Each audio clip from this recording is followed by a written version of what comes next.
ampliar la voz y las preguntas, no solo de quienes están acá presentes, sino quienes están conectados por medio de las redes, que pueden hacer sus preguntas a través del chat. Me van a pasar van a hacer una selección, pero los invitamos a que esto, como decía Guillermo, sea un diálogo, que no venimos solamente a escuchar, sino que también venimos a provocar y a generar esta interpelación. Así que los invitamos a seguir haciendo preguntas para poder sumar a estas exposiciones tan clarísimas que hicieron tanto Agustín como el Padre Chico. Muchas gracias. Pues bueno, voy a comenzar con la provocación.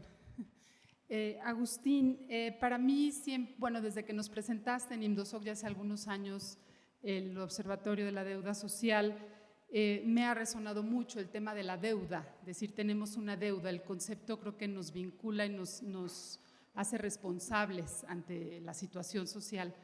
Sin embargo, ahora que escuchaba me quedaba con la duda si también hablamos o has hablado en algún momento o cómo planteamos también una deuda capaz de asumirse desde los diferentes actores y en ese sentido poder hablar también de una deuda eclesial. Cómo nos entendemos como iglesia también ante esta realidad y qué deuda tenemos como iglesia ante cada una de estas cifras que sabemos fueron pocas realmente a lo que abarca, ¿no?, la situación de la realidad social. El concepto de deuda que hemos venido desarrollando incluso desde el año 2001, antes de la crisis en Argentina, y promovido por el Monseñor Bergoglio, Jorge Bergoglio, que es principal de la Universidad Católica Argentina, nos convocaba a pensar cómo las deudas internas frente al mundo de las deudas externas, ¿no? Así fue como nace el concepto, es decir, frente a las deudas externas, frente al mundo financiero, frente a esas deudas, frente a las finanzas, ¿cuáles son nuestras deudas internas? ¿Cuáles son las deudas sociales? Y las deudas sociales no son un concepto, son un concepto simbólico, motivador, pero su base académica no estaba bien definida y hay que llevar adelante una construcción conceptual para justamente poder definirla y poder precisar a qué se refiere y cómo denunciarlas, cómo identificarlas, cómo denunciarlas, cómo transformarlas. Y el concepto quedó plasmado en términos de privaciones injustas a las capacidades de desarrollo humano y de integración social. Privaciones que impiden, limitan las capacidades de desarrollo humano y de integración social en nuestra sociedad. Y que tienen su fundamento en la injusticia porque tienen base en normas civilizatorias sobre las cuales ha venido avanzando la humanidad, poniendo pisos de derechos humanos y de derechos sociales, en donde una de esos grandes protagonistas ha sido y es la doctrina social de la Iglesia, fijando esos pisos civilizatorios de los derechos humanos y de los derechos sociales que debemos garantizar. Por eso son injustas esas privaciones, porque la humanidad, a través de sus luchas o de su evolución moral o cultural o de sus conflictos y de sus avances y retrocesos, puso un piso a los derechos y dijo, la humanidad tiene derechos básicos. No importa dónde se viva, qué color de piel se tenga, qué religión se tenga, qué naturaleza exista, hay pisos fundamentales. Bueno, ahí están las deudas sociales, son privaciones injustas donde nuestras constituciones, los acuerdos internacionales, la doctrina social de la Iglesia fija un piso. Vos abriste un poco el campo a las deudas eclesiales, es decir, cómo se incorpora dentro de esta lógica. Yo creo que por mucho tiempo, esta es una apreciación, no soy el experto para analizarlo, pero yo pienso que la Iglesia tuvo reacciones espasmódicas, institucionales, frente a los desafíos de América Latina. Medellín fue extraordinario en ese sentido, pero lo ha habido en muchas otras ocasiones y lo es en la iglesia parroquial, en la iglesia territorial, en la iglesia comunal. Pero como institución ha estado por detrás. Esta es mi perspectiva. Ha estado por detrás en el acompañamiento a ese proceso de transformación, de construcción de la justicia social, del saldar las deudas sociales. Yo no fijo ahí una deuda eclesial, lo que fijo ahí es una responsabilidad. tal vez con poca autoridad para hacerlo desde el campo académico, pero sí como miembro del pueblo de Dios. Creo que hay una responsabilidad eclesiástica muy importante, y muchos también de los laicos del pueblo de Dios, de esos laicos incluidos del pueblo de Dios, a producir una transformación extraordinaria, novedosa, a justamente proclamar el cambio, que se viene el reino de Dios, que vamos a transformar esta realidad. Muchas gracias. Y bueno, nada más también al Padre Francisco, respecto al tema de soñar, que me parece indispensable, quisiera nada más preguntar, ¿no será que primero sea necesario despertar de la pesadilla que estamos viviendo, que tiene que ver precisamente tanto con la información que nos compartió como con lo que nos presentó también Agustín? Yo creo que la mayoría de los que estamos aquí probablemente vengamos de experiencias de lucha permanente, continua, de hacer posible que la doctrina social de la Iglesia no sea solo un contenido que miramos desde la academia, que es muy importante para enriquecer y para fortalecer y para recrear y generar nuevo conocimiento, sino también la capacidad que tengamos precisamente desde las mismas universidades de entrar con el magisterio en la vida de las comunidades, en la realidad de las comunidades. Y yo creo que ahí hemos ido haciendo grandes esfuerzos. Yo creo que la mayoría de los que estamos acá hemos trabajado en procesos formativos que quieren realmente dialogar con las comunidades, partir de las comunidades, hacer un esfuerzo de globalizar desde abajo, ¿verdad? Y en último término, aquella expresión que rescata el famoso informe del CELAN 2003 de globalizar, ¿verdad? De generarse una posibilidad de globalización, pero a partir del enriquecimiento de las comunidades locales, de la territorialidad. Y ahí yo creo que hay un esfuerzo importante y que inclusive yo creo que nos ayuda a vencer un poquito esa brecha que hablabas antes, ¿verdad? De esa deuda eclesial, que es el esfuerzo por articular más nuestros procesos pastorales, una pastoral más orgánica, que sea realmente más eclesial. Y ahí yo, por lo menos en los últimos años, aquí está Elvi, que fue secretario ejecutivo del Departamento de Justicia y Solidaridad del CELAN, junto con otros actores como la CLAR, como las Cáritas, pastorales sociales, un esfuerzo enorme por crear las redes a partir de territorialidades y de realidades sociales muy complejas, como la Red Clamor, respondiendo a la problemática de los migrantes, desplazados, refugiados, etc. La REPAN, la REMAN, la Red del Gran Chaco y Manto Acuífero Guaraní, la Red por la Centralidad de la Niñez, la red que han venido también enlazando los procesos desde la pastoral de la mujer. En fin, hay una serie de procesos ahí que me parece que sí están haciendo ese esfuerzo. Lo que duele mucho es cuando uno va a alguna vida parroquial y uno ve que esos procesos están como fuera de esa territorialidad parroquial. Hay situaciones en parroquias donde a veces ni cuenta se dan de que estamos en pleno proceso sinodal, por ejemplo. Y entonces, claro, ahí uno se dice, ¿qué pasa? O sea, ¿cómo hacer cómo cerrar, cómo lograr un diálogo que venga realmente a partir de lo más local?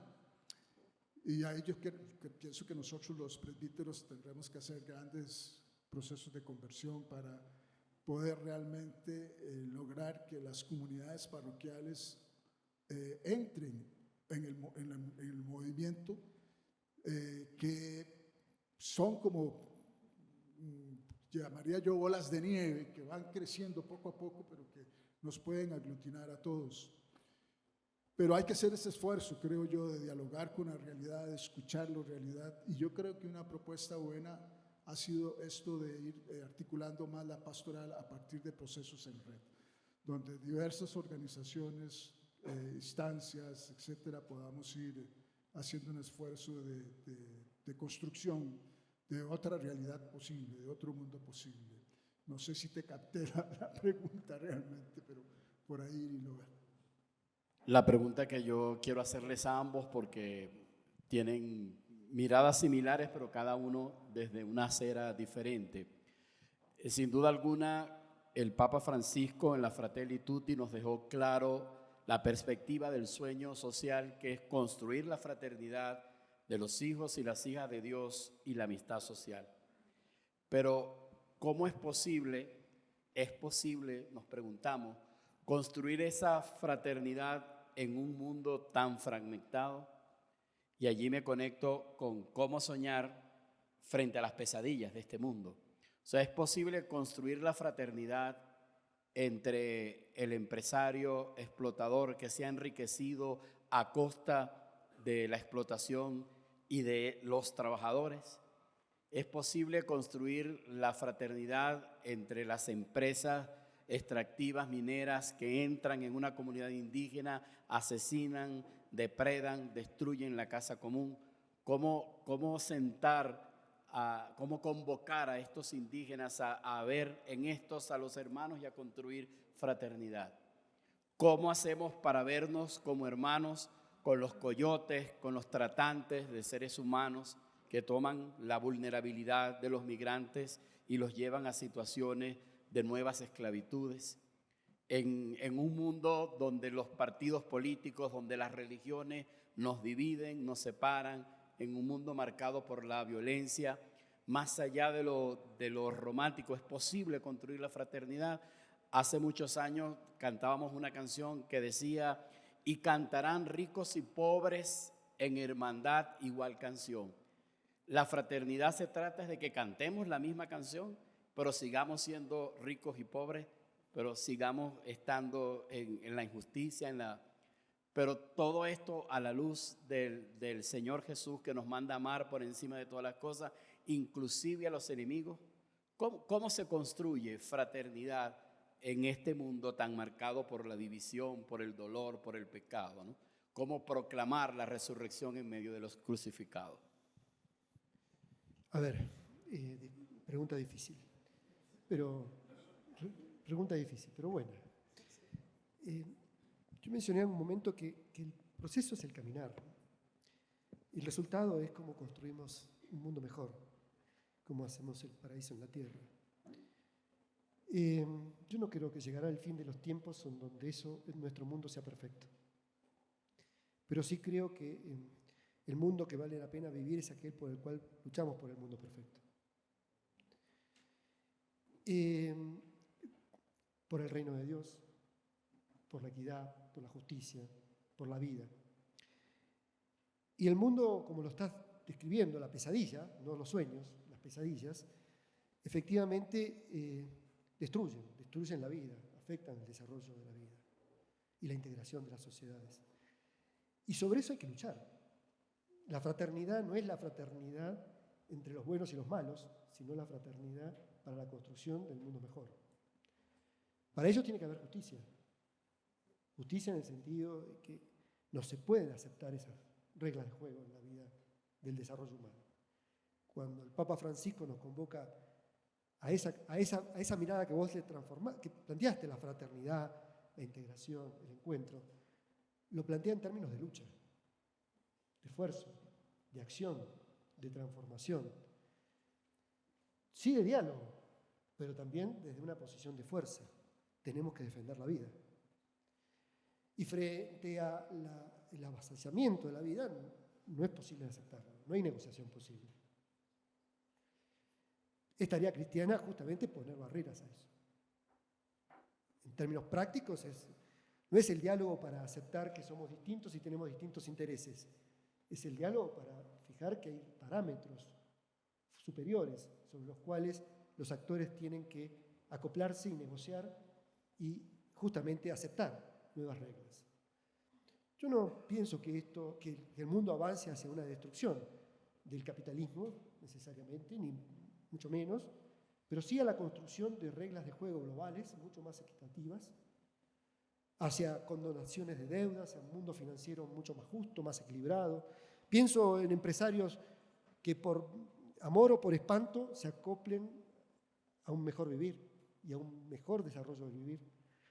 Y un poco de amor vendría bárbaro, y también un poco de espanto, sobre todo frente a tantas injusticias, por lo cual necesitamos estados más fuertes, mejores estados, yo no sé si más fuertes, mejores herramientas institucionales, políticas, capaces de justamente poner esas reglas de juego, de alterar esas reglas de juego, tanto a la escala global como a la escala local, provincial o incluso comunitaria.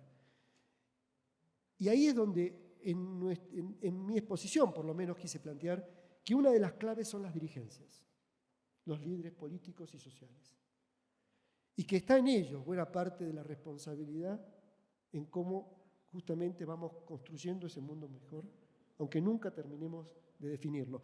E incluso, seguramente, cuando avancemos y hayamos construido un mundo mejor, tal vez tan imaginado como los sueños de Francisco en nuestra realidad, habrá nuevos sueños. Tendremos nuevos sueños para un mayor florecimiento de la vida. Y serán nuevos horizontes. Y la doctrina social de la Iglesia hoy está interpelada también a ampliarse, y si construimos ese mundo mejor, tendrá nuevos desafíos justamente para construir. Sí.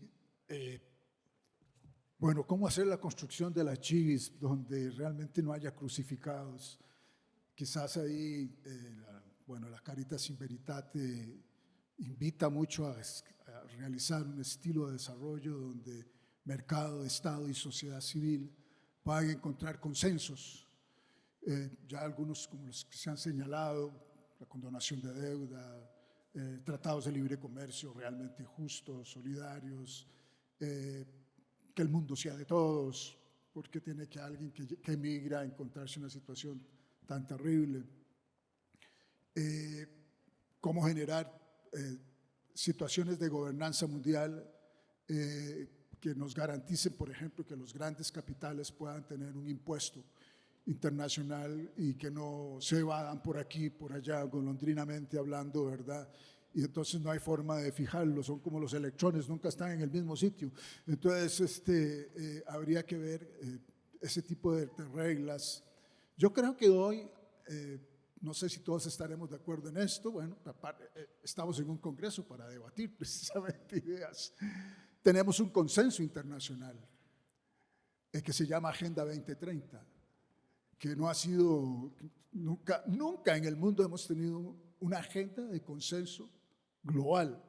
Puede no ser la mejor del mundo, probablemente, pero ahí hay 17 objetivos que si realmente estados, sociedad civil y el mercado, y yo tengo la esperanza en el mercado porque he visto algunas cosas de sectores empresariales que ya empiezan a mirar no con la lógica de la acumulación o del capital por encima de todo, sino que van encontrando que hay otros caminos y que es necesaria realmente una forma de hacer distribución justa de la riqueza.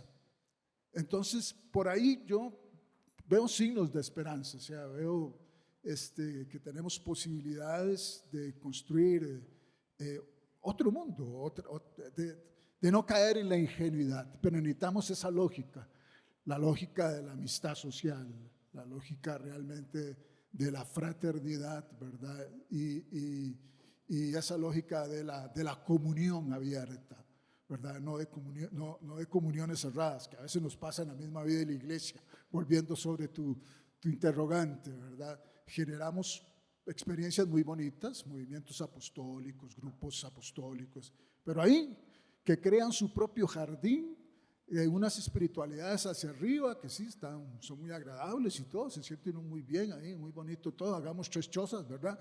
Pero no tienen nada que ver con la historia, con el Jesús, con la lógica de Jesús, que es una lógica de abajamiento, de entrar en la historia, de encarnarse en.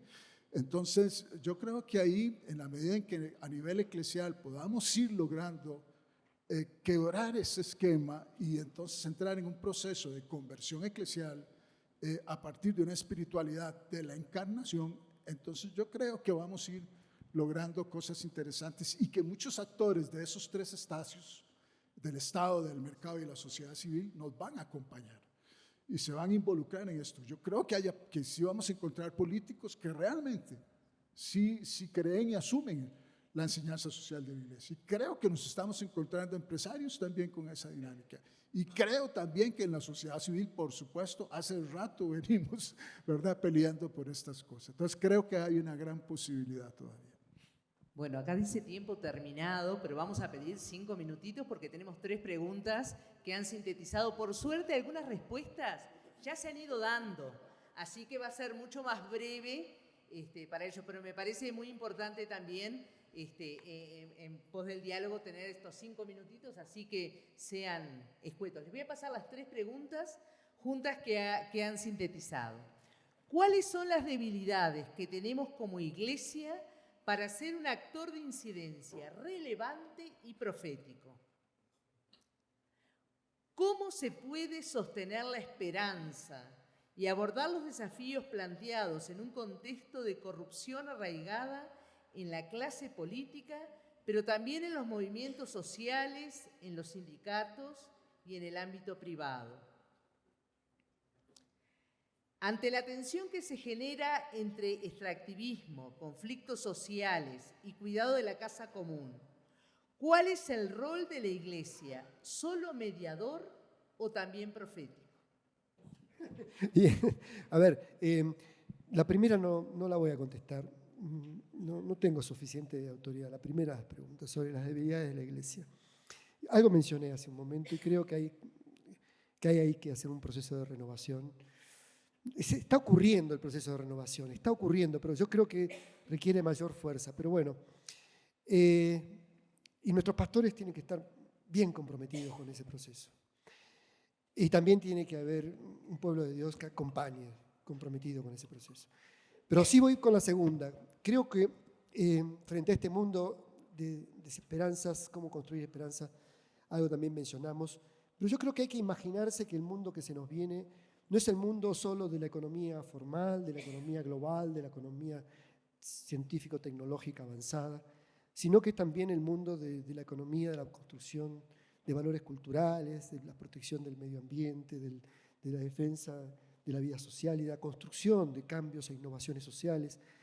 Y por lo tanto no solamente tenemos que pensar en empresarios o corporaciones económicas contratando trabajadores bajo relaciones de dependencia o emprendedores llevando adelante tareas que todos estos pueden funcionar y necesariamente aplican a la construcción de un mundo mejor bajo reglas nuevas, bajo acuerdos nacionales e internacionales que van creando, como dije hace un momento, pisos de derechos económicos, sociales y también obligaciones para esos actores.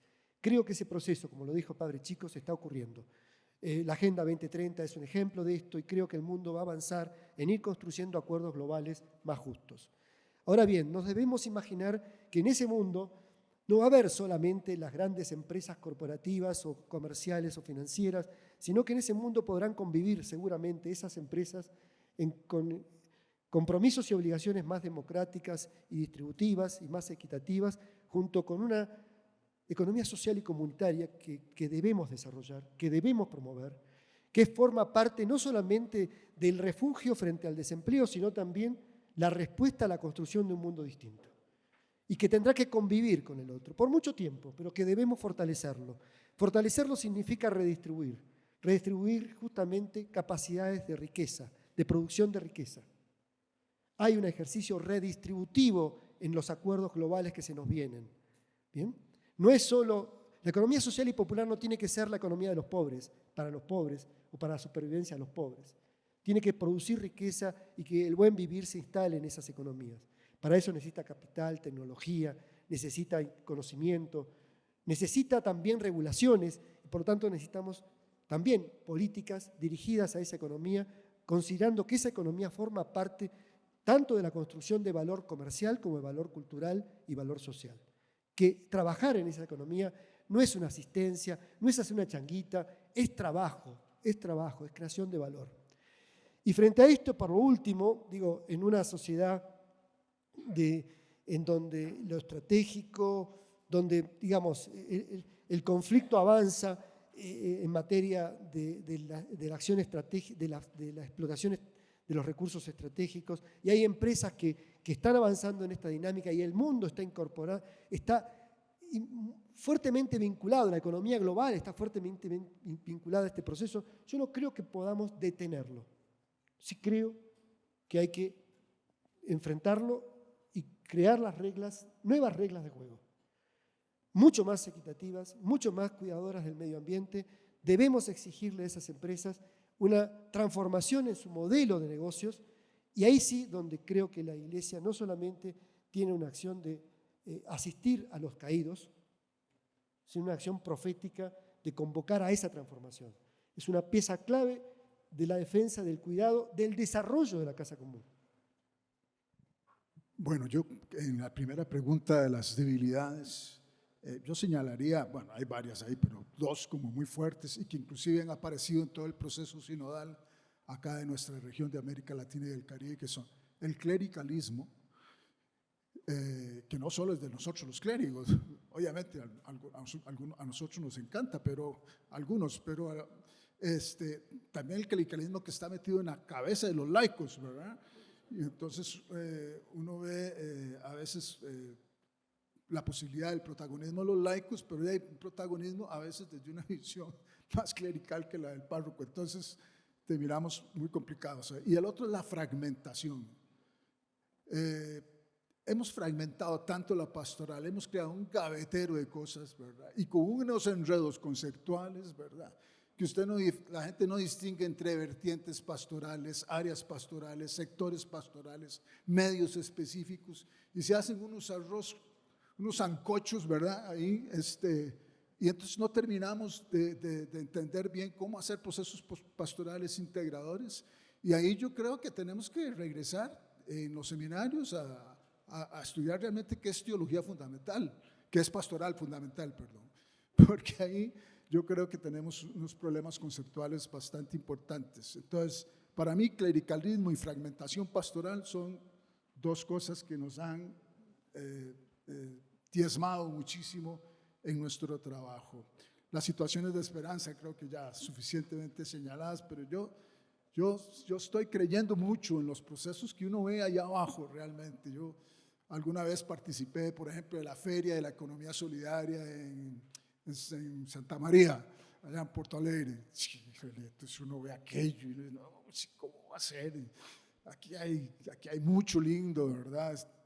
Cuando teníamos los foros sociales, los foros sociales de las Américas, etcétera, había muchísimo. Y por último, esa pregunta compleja, mediación y profetismo. Yo creo que el problema cuando a la iglesia nos piden que mediemos es que creemos que tenemos que ser neutrales. Y no, ¿quién dice que para mediar hay que ser neutral? No, mediar es ayudar a encontrar la verdad, a transformar la conflictividad y a sembrar responsabilidades. Aquí estoy siguiendo el mensaje de la Jornada Mundial por la Paz del año 1999, es clarísimo. O sea, para la transformación de conflictos y ser mediador en una solución de conflictos no es ser neutral, es ayudar a encontrar la verdad. Y la iglesia en ese sentido tiene que llegar y decir, nosotros creemos que parte de la verdad es esta. Voy a decir parte de la verdad, porque como dice la Caritas in Veritate también, todos tenemos un poco de verdad. Entonces habría que juntarnos a todos para ir juntando todos los retazos. Pero en ese sentido, la mediación en ningún momento es ser neutral, al contrario, es llegar con una propuesta de lo que uno piensa que ya es la verdad. Y entonces los distintos actores presentan también su verdad y aquí vamos encontrando cuál es la verdad para realmente ser transformadores de conflictos, resolver el conflicto. Entonces, en ese sentido la iglesia tenemos que dejar de pensar que ser mediador, yo no puedo tomar posición porque, no, al contrario, tiene posición. Y tiene la posición que se llama reino de Dios, y tiene una posición que la construye a partir del pensamiento social de la iglesia, y tiene una posición que se llama magisterio. Tiene posición. La iglesia no puede ir a una mediación declarándose neutra. No, la iglesia no es neutra. La iglesia tiene una verdad y tiene que proponerla. Que tiene que poner a dialogarla con los otros actores, es verdad. Su mediación consiste en ayudar con los métodos y las diversas posibilidades pedagógicas a que los actores ayuden a construir la verdad, pero ella tiene que proponer verdad. Y ahí es donde su dimensión profética está presente, porque nosotros tenemos cómo construir verdad. No somos agentes ausentes de contenido, al contrario, ahora hasta tenemos un centro que se llama gestión del conocimiento. Entonces, ¿cómo es que es? ¿Cómo vamos a ser neutrales si estamos generando conocimiento? ¿Cómo vamos a ser neutrales si el magisterio social de la iglesia primero fue pensamiento social y después fue magisterio? Entonces, en ese sentido, yo creo que hay que tener claridad en que la mediación no es neutralidad. Mediación es llegar con una propuesta que construyes a partir de tu propio tesoro, a partir de tu propia riqueza. Y nuestra riqueza es Jesús y su comunidad de discípulos llamada iglesia, con todo el magisterio que ha construido, conducida por el Espíritu. Y a partir de ahí, ahora sí, mediemos, a ver, busquemos las verdades. Veamos cómo es posible establecer consensos, cómo se pueden respetar los disensos. Y ahí vamos construyendo la solución o la resolución del conflicto.